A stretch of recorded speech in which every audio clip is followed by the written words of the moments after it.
in the grade of second lieutenant. Do solemnly swear that I will support and defend the Constitution of the United States against all enemies, foreign and domestic. That I will bear true faith and allegiance to the same. That I take this obligation freely, without any mental reservation or purpose of evasion. And that I will well and faithfully discharge the duties of the office upon which I am about to enter. So help me God.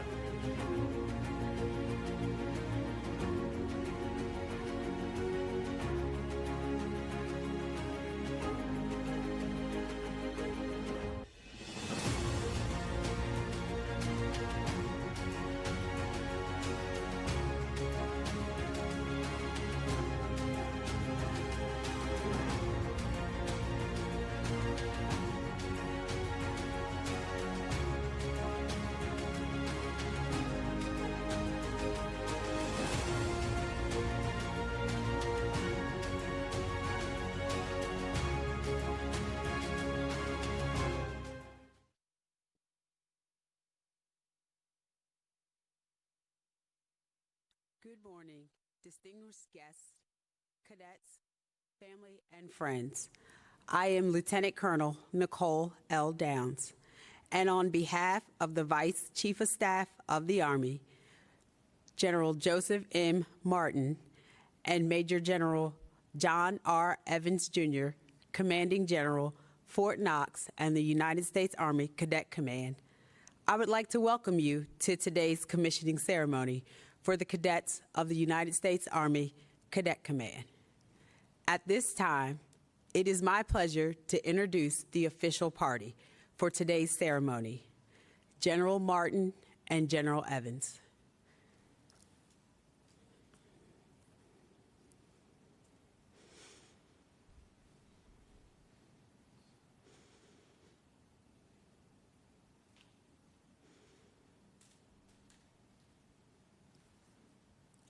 Ladies and gentlemen, please rise for the playing of the national anthem by the U.S. Army Band.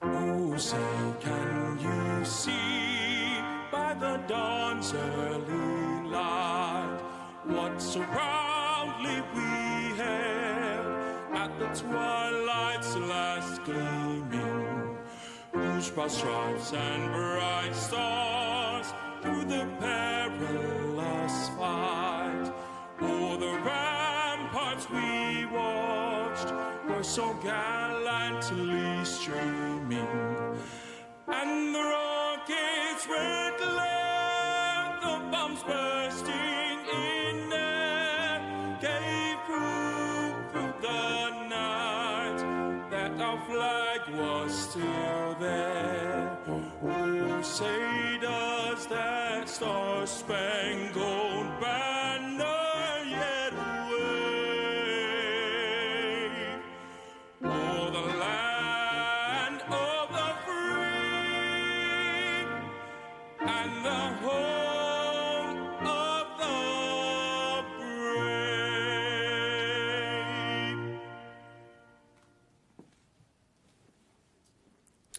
Please be seated.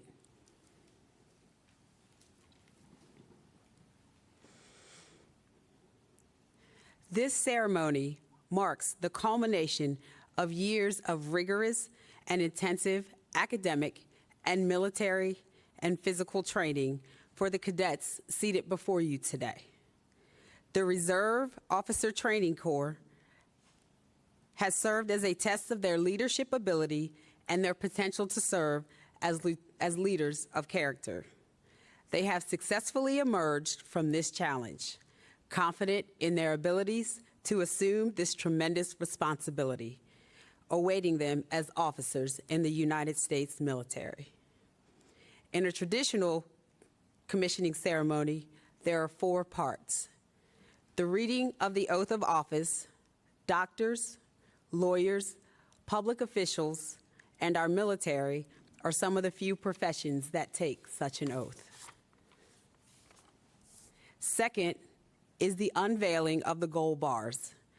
These bars represent the rank of the officer and the honor of the recipient to hold the commission by the President of the United States.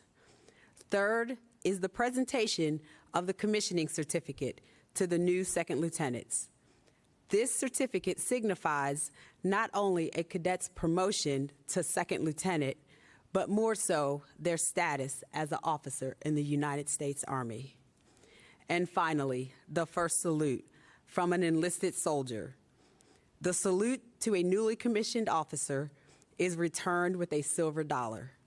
That is a time-honored tradition dating back to pre-Revolutionary War times. The salute represents the respect due to the lieutenant's newly earned rank and position. The coin represents more than just a dollar in currency. To every new officer, it has special meaning. It signifies the new officer's deep sense of gratitude for the knowledge enlisted soldiers, especially non-commissioned officers, have passed on to them during training. Today's commissioning ceremony will consist of the oath of office. It is now my honor to introduce General Evans.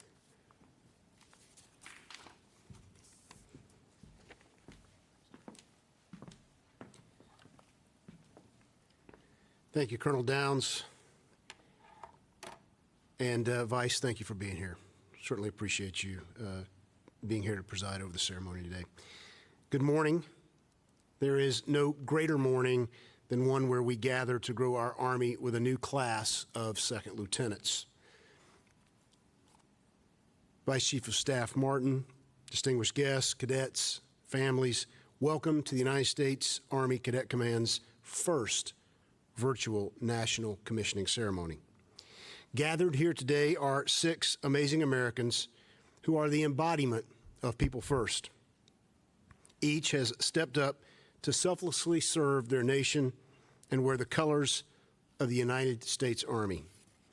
This richly diverse group includes a National Guard soldier who aspires to give just a little bit more to his country, a fourth-generation officer with a passion for bridging the civil-military divide, a college athlete continuing the tradition of service instilled by her parents, a first-generation American wanting to give back to the country that gave his family so much, a summa cum laude distinguished military graduate who immigrated to the United States when she was 2 years old and now dreams of earning a PhD and serving this nation's veterans in a VA medical center, and a future infantry officer who followed in his family's footsteps as a Howard University graduate, joining ROTC to foster his knowledge of leadership in their historic program.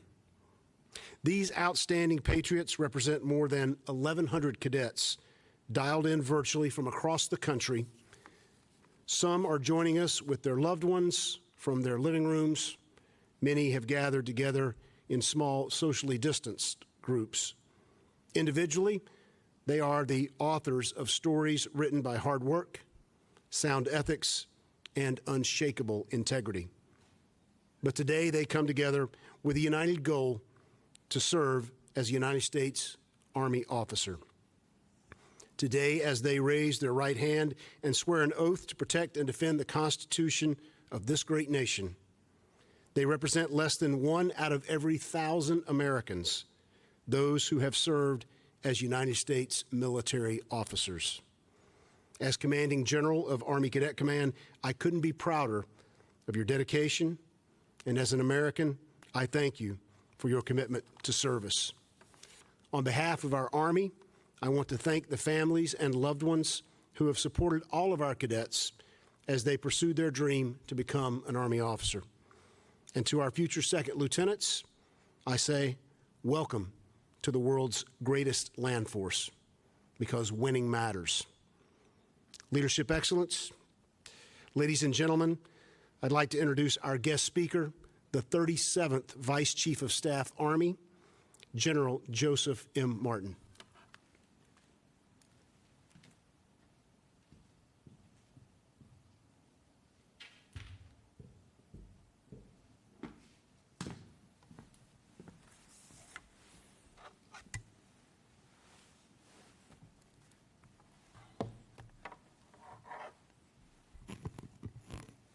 Well, good morning to those of you with us building, and to the cadets with us in this building, and to the cadets joining us virtually. As I understand it, we've got about 1,100 or so joining us virtually here today, and so it's powerful. I'm looking at a Pentagon auditorium that typically is full of people.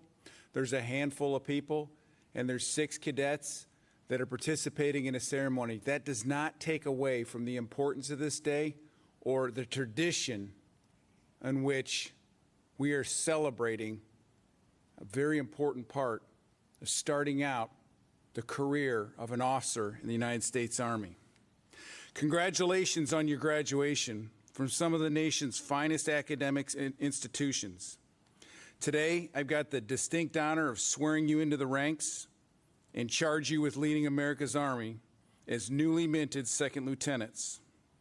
To the families that are joining us, welcome, congratulations. Today we share with you a mutual sense of pride. You should be very, very proud of your cadet. The 6 cadets you see standing before you come from each corner of the country and are representative, as General Evans said, of the cohort commissioning today. Some of the cadets came from multiple generations of family members serving in the armed forces, and others are first-generation Americans. They come from different backgrounds, different walks of life, and perhaps their paths would have otherwise not have crossed. And because the Army is a reflection of society, the same issues plague the nation, plague our ranks. We are representative of this country. In times of crisis, the greatest opportunity for change exists. Those of you who commission today will be a part of that change, and the Army will be better because of it. The Army turns 245 years old this year. That predates the birth of our own country. And in those 245 years, America's Army has seen a great many things. We've witnessed war, both on foreign soil and sovereign soil, and celebrated the subsequent and ensuing peace beyond each and every conflict. We've surged relief and medical aid to regions devastated by natural and man-made disasters. We stood shoulder to shoulder with our allies, partners, pushing back adversaries seeking to tip the scales of freedom for the pursuit of power or some other agenda. We surged support into cities affected by COVID-19 pandemic, helping our fellow citizens fight the invisible enemy. And most recently, the Army ensured the peaceful protesters' voices could be heard across our country. When the nation calls, no matter the threat, the Army always responds. And the strength of the Army comes from free men and women willing to stand up and volunteer just like you.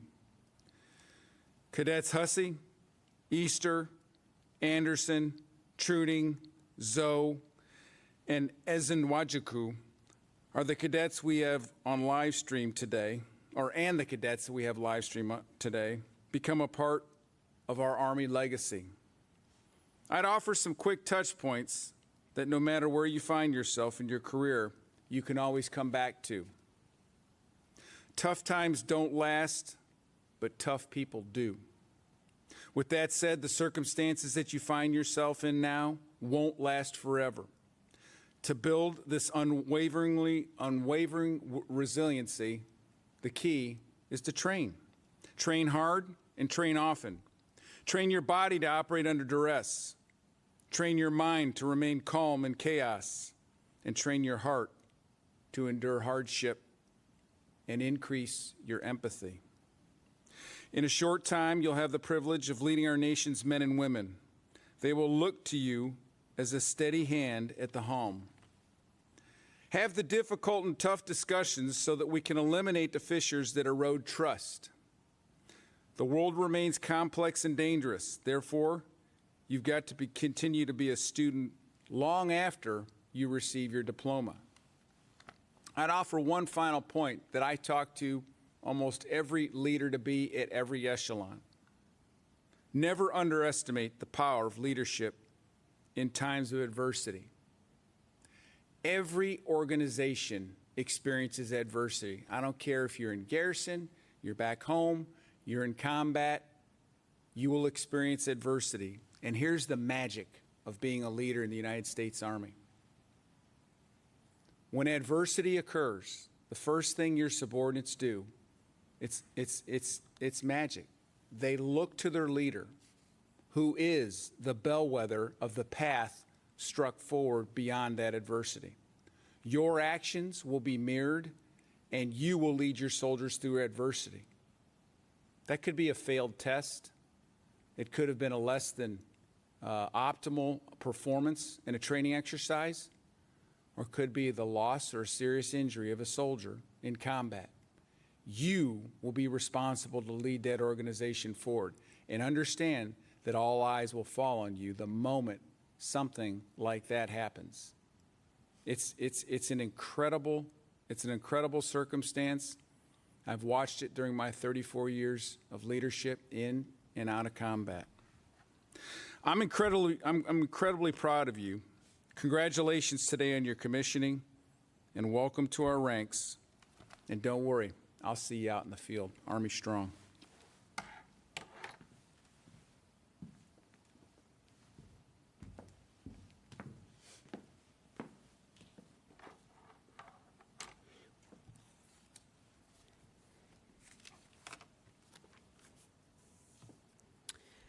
Thank you, gentlemen.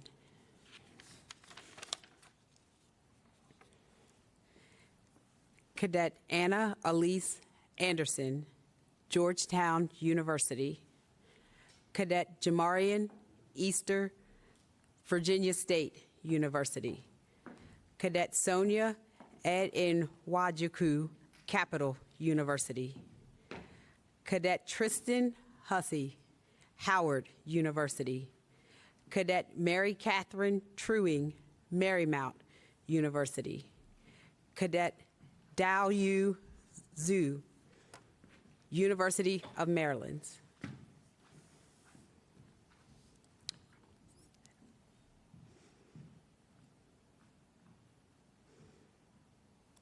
Ladies and gentlemen, it is now time to commission our cadets.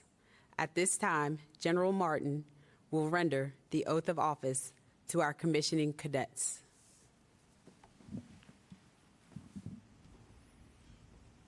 Raise your right hand and repeat after me.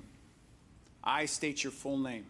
I, Brittany Marie Lewis, Having been appointed an officer in the grade of second lieutenant in the United States Army, having been appointed officer in the grade of second lieutenant in the United States Army, do solemnly swear do solemnly swear that I will support and defend that I will support and defend the Constitution of the United States the Constitution of the United States against all enemies, against all enemies, foreign and domestic, foreign and domestic, and I will bear true faith and allegiance to the same.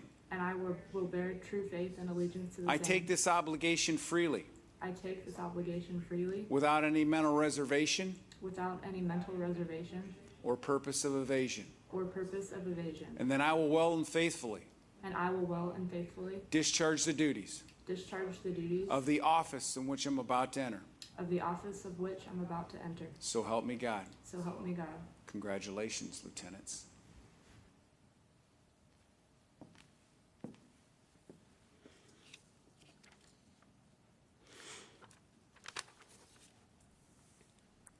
Thank you, sir. Ladies and gentlemen, at this time, please rise for the playing of the Army song.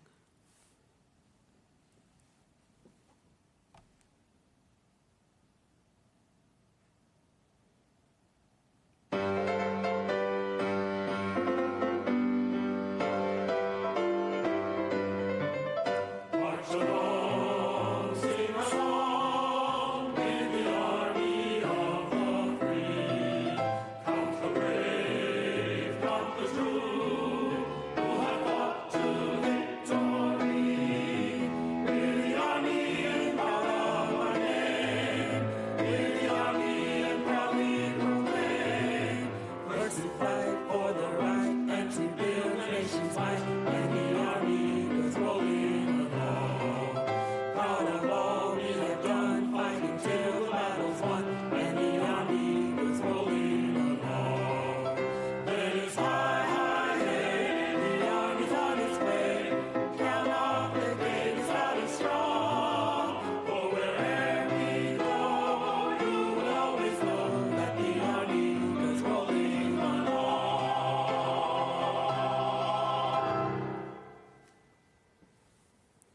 Ladies and gentlemen, this concludes our ceremony. Thank you for joining us.